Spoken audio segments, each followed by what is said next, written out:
It's time now for some real education. The Duchess of Malfi by John Webster. It's probably maybe a play you've never heard of. John Webster was one of Shakespeare's great contemporaries. In fact, I think he may be one of the 2 or 3 greatest playwrights in the age if you took Shakespeare out of it. And one of the things about Renaissance drama, if you haven't had a chance to read it, even if you removed Shakespeare from Renaissance drama, particularly English Renaissance drama, I'm talking about 1580 to 1642, Elizabethan and Jacobean plays. If you remove Shakespeare from that period, Renaissance drama is still the greatest period of drama in human history. It is stunning the level of achievement that those playwrights managed to get in a space of 40, 50 years. Names like Ben Jonson and Christopher Marlowe should be much more familiar to you than they probably are, because Shakespeare sucks up so much oxygen in the room, deservingly so. He is quite a bit more advanced even than they are in terms of his genius. But one of these plays that is almost Shakespearean in its darkness and its tragic form is a play called The Duchess of Malfi. So as we begin, John Webster, we don't exactly know when he was born. He's a complete mystery to us. He's one of those Renaissance figures that nothing is really known. We don't even know his dates. Somewhere around 1580 he may have been born, died anywhere from 1625 to 1635, we don't know. He was an English Jacobean dramatist best known for this play, The Duchess of Malfi. His life and career overlap that of Shakespeare's. We know next to nothing else about him. His plays are very complicated, subtle, and demonstrate great learning. We know he was a college graduate. Webster is the Elizabethan and Jacobean dramatist with the most dark vision of human nature.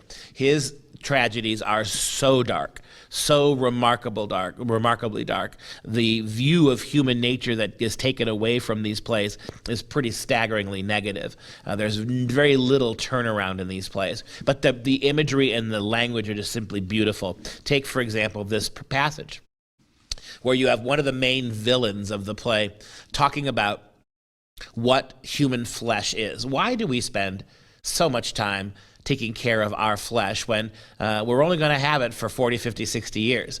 And you think about how much time every day we spend on our bodies, which are constantly dying more every day, and we neglect our soul, which existed before we were born and will exist eternally after we die.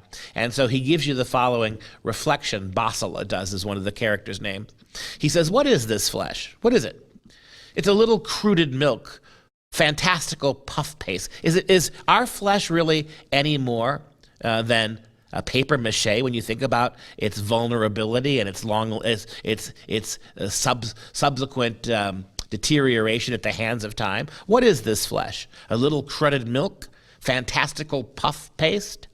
Our bodies are weaker than those paper prisons boys use to keep flies in. More contemptible is our body, since ours is to preserve worms, because ultimately what's going to control this flesh when it's put into the ground, what's going to have its feast, are the earthworms.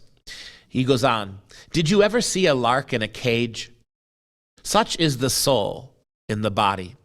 This world is like her little turf of grass, and the heaven o'er our heads like her looking glass. It only gives us a miserable knowledge of the small compass of our prison. Like a bird in a cage is the soul in the body. Why do we spend so much time pampering this flesh, which has got one destiny and one destiny only?